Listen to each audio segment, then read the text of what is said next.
eminent freedom fighters such as Purushottam Das Tandon, Acharya Narendra Dev, Rafi Ahmad Kidwai and Jawaharlal Nehru. National Herald, Navjeevan and Qaumi Azad are the symbols of the freedom struggle. And if I may humbly submit, it is a duty of every Indian to preserve and cherish these symbols. National Herald is owned by Associated Journals Limited, a company registered in 1937-38. It is a public limited company. AJL, Associated Journals Limited, holds 6 immovable properties in India. The property in Lucknow alone is a freehold property. The other properties in Delhi, Panchkula, Mumbai, Patna and Indore are leasehold properties allotted by the government concerned with the condition that the property cannot be sold. Over time, AJL incurred huge losses. AJL and National Herald could not pay the taxes, statutory dues, or wages and salaries. The outstanding liabilities of AJL were huge and mounting. Between 2002 and 2011, the Congress party stepped in and advanced money in small tranches by checks amounting to rupees 90 crore. The monies were used to pay the outstanding liabilities, including wages and salaries. AJL was a debt-laden company. On legal advice, it was decided to restructure the company. In 2010, a new company, Young India, was formed as a not-for-profit company under Section 25 of the Companies Act. I repeat, Young Indian is a not-for-profit company under Section 25 of the Companies Act. In the new Act, it is Section 8. If you wish, at the end of my statement, I will read to you old Section 25 of the Companies Act. Young Indian had 4 shareholders, only 4 shareholders, all of them senior office bearers of the Congress party.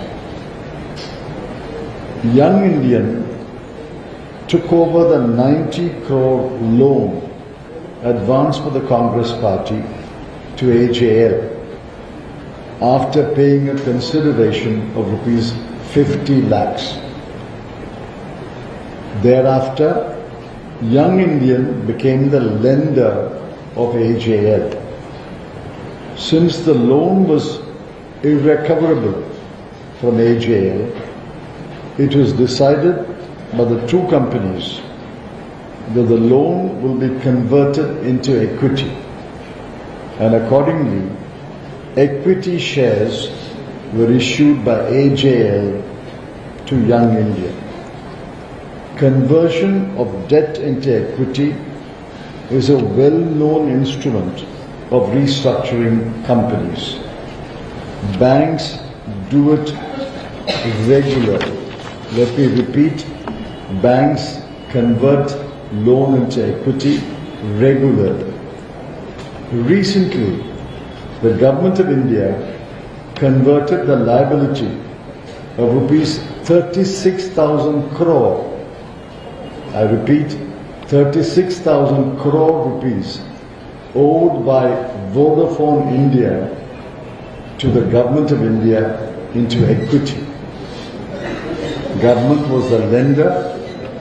It was owed 36,000 crore that loan of 36,000 crore was converted into equity, and the Government of India's equity in Vodafone India is now 48.99%, almost 49%. As I said, Young Indian is a not-for-profit company. Even if it made profits, it does not make profits. Even if it made profits under Section 25 of the old Act and now Section 8 of the new Act, it cannot, I repeat, it cannot give or distribute salaries or dividends to its shareholders. Since incorporation, not a single rupee has been paid by Young Indian to its directors or shareholders. I repeat, since incorporation, not a single rupee has been paid by Young Indian to its directors or shareholders. The Income Tax Department has valued the property of AJL at rupees 413 crore, 413 crore. In 2013, an individual complainant, repeat, an individual complainant lodged a private complaint against the directors of Young Indian alleging cheating, conspiracy, etc. At the stage of cross-examination of the complainant himself filed an appeal in or about 2020 to the High Court Delhi and obtained a stay of further proceedings in the trial court. Hence, effectively, the criminal case is stayed since 2020. I repeat, the complainant himself filed an appeal to the High Court and got a stay of the trial of the case. In 2023, the ED registered a case under PMLA, presumably based on the criminal case started on a private complaint pending before the trial court. ED has filed a complaint, commonly known as charge sheet, under PMLA on 9th of April 2025. That is only 11 days ago, 9th of April 2025. But I understand the complaint has not been made public. If any of you has received the complaint, I'll be happy to know what the complaint says. AJL now publishes the 3 newspapers online. AJL also hosts a number of websites and social media platforms.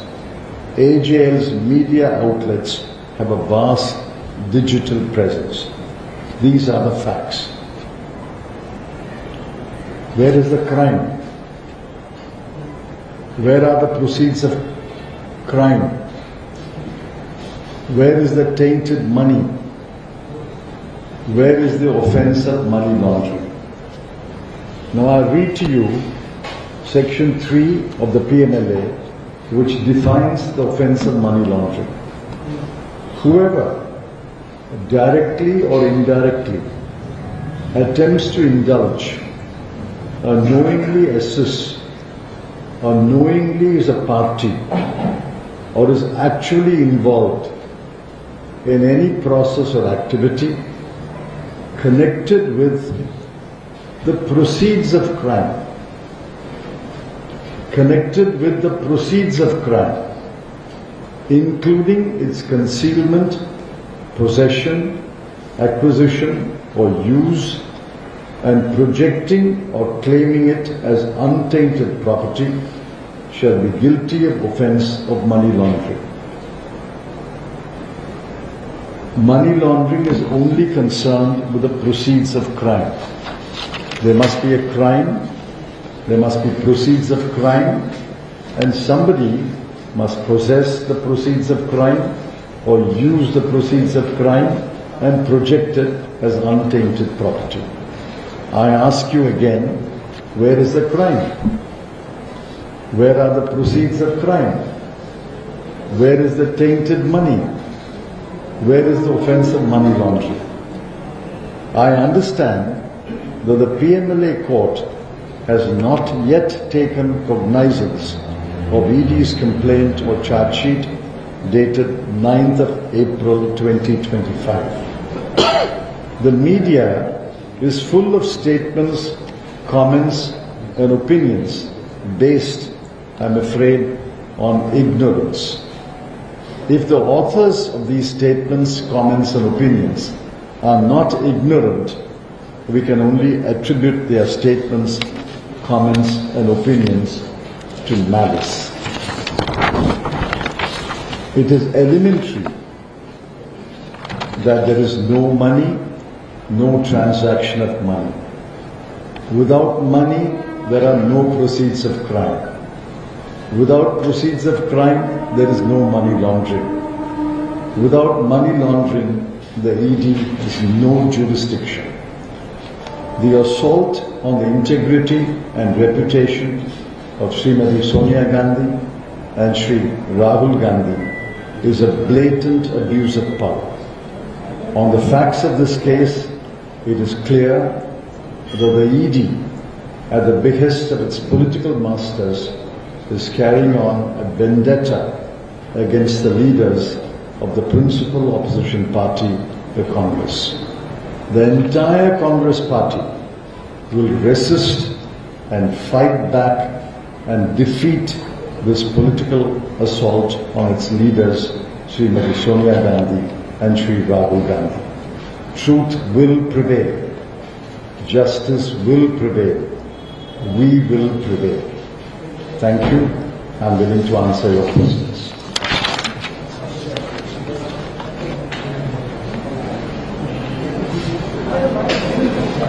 Any questions? Yeah. So, the BJP on the other hand... Mike.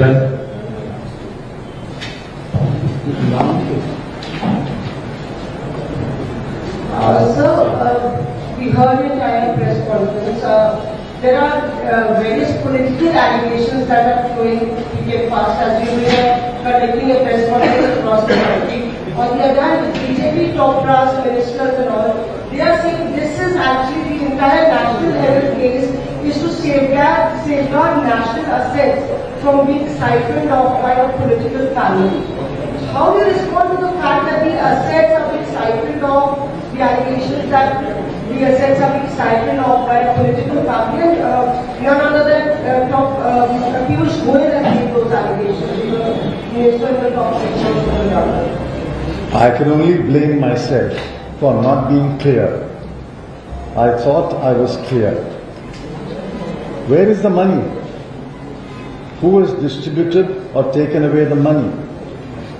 Not one single rupee has been distributed by Young Indian or AJL to any of its shareholders or directors. So where is the money? Who has taken away what money? First there must be money and then somebody must take it away. So where is the money? Those who allege that money has been siphoned, let them tell us where is the money and who has siphoned what, where, when. There is no money. I would just ask a specific question on that.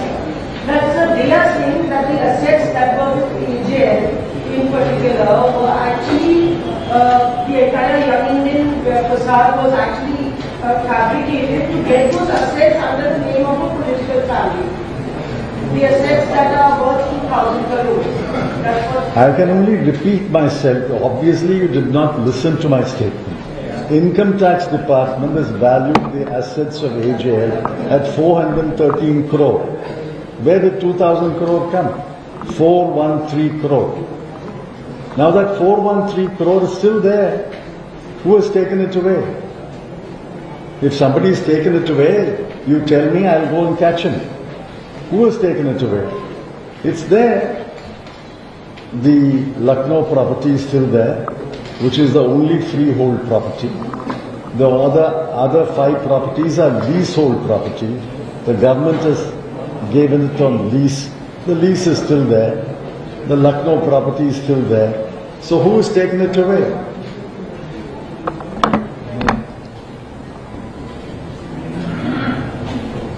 So BJP also says that since Congress party is a political party, they get several exemptions in taxes. So they can't, that is one thing that even Ravi Shankar Prasad has raised, that they can't take away or they can't go the way Congress has gone.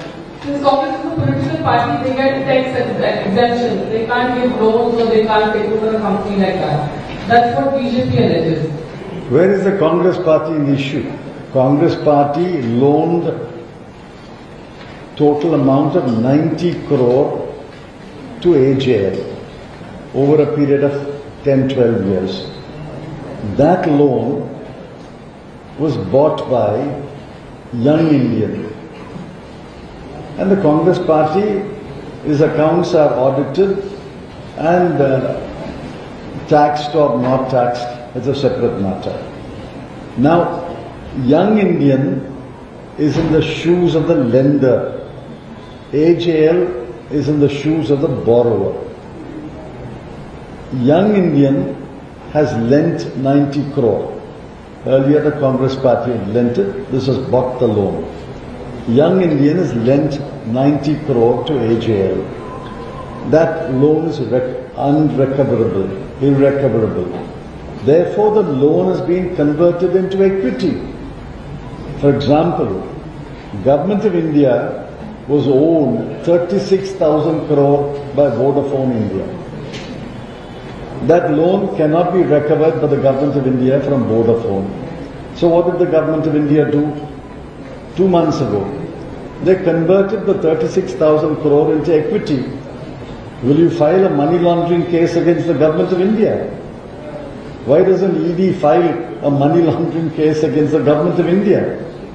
The loan has been converted to equity. Go to any bank and the bank will tell you every week, every month, loans are converted into equity. I have one question. You've been saying that ED does not have jurisdiction in this case, in the sense that there is no predicate offence. But there is a Delhi High Court order which says, or rather actually an ED circular which says that if the Delhi High Court, or the court has taken cognizance, then the ED can actually in a way get into protection. So in this case, there was a complaint filed before the High Court. The High Court asked for the High Court ordered an investigation, so to say, and that's the reason why the ED got into the picture. So would you say that ED doesn't have jurisdiction, or because has the relish of the ED been increased or rather amplified because of this circular of the ED, which was of 2015, which enables the ED to investigate cases on the basis of a High Court order? I welcome you to the bar. I welcome you to the High Court. But let's understand your statements. There is a complaint of a criminal offence by a private complainant has lodged it with the court. That is the predicate offence. That is the scheduled offence. That offence, it can be tried. I have no problem. The private complaint's offence can be tried. But the complainant himself went to the appeal and got a stay of his own case. So that case is not going on. But that is a separate matter. When that case comes, I'll come back to you and address another press conference, thanks to Yadavji. But that case can go on. But that case is stayed by the complainant himself. He went to the appeal and the High Court and stayed it. Be that as it may. Based on that criminal case, ED registered a case. But the ED must first show that criminal case gave rise to proceeds of crime. If there is a proceeds of crime, there is money laundering. If there is money laundering, the ED can investigate the offence. I have no quarrel with that. But where are the proceeds of crime? If I come to your house and you give me a cup of tea, and then I leave your house, you or somebody go to the police station and say, there was 1 lakh in my house, he has taken it away. I said, investigate that offence, whether I've taken away 1 lakh. Now you find that the 1 lakh is still in your house. So where is the proceeds of crime? Who has taken it away? Where is the crime, number one? Where are the proceeds of crime? There is no crime, there is no money, there are no proceeds of crime. Where is the question of money laundering? Anybody? Right sheet and India's filed. Will it stay in the court or not? What did you say? I'm sorry. India's filed a charge sheet. Will it stay in the court or not? Will it stay in the court or not? The criminal, the complaint or charge sheet was filed only on the 9th of April 2025. We are today on the 20th of April 2025, 11 days ago. And we have not got a copy of the charge sheet, nor has it been put up on the ED website, nor has any newspaper carried the charge sheet. Let me see the charge sheet and then we'll see. At the moment, it is a charge sheet which we have not seen. Okay. और किसी का कोई सवाल है? Yes.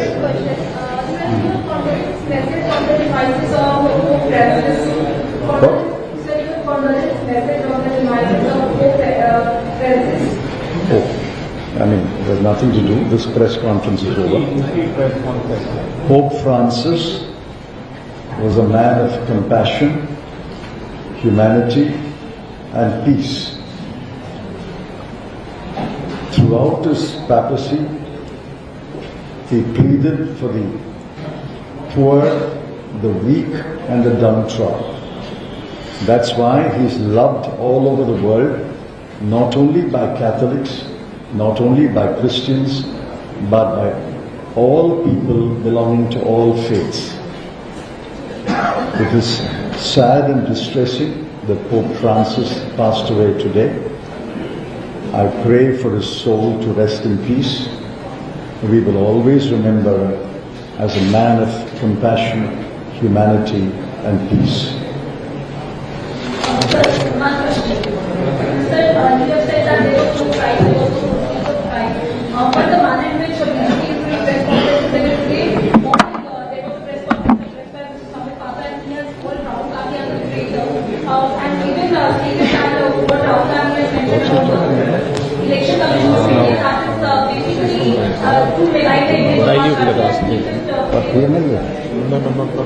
No, this has nothing to do with this. Nothing to do with I don't know about it.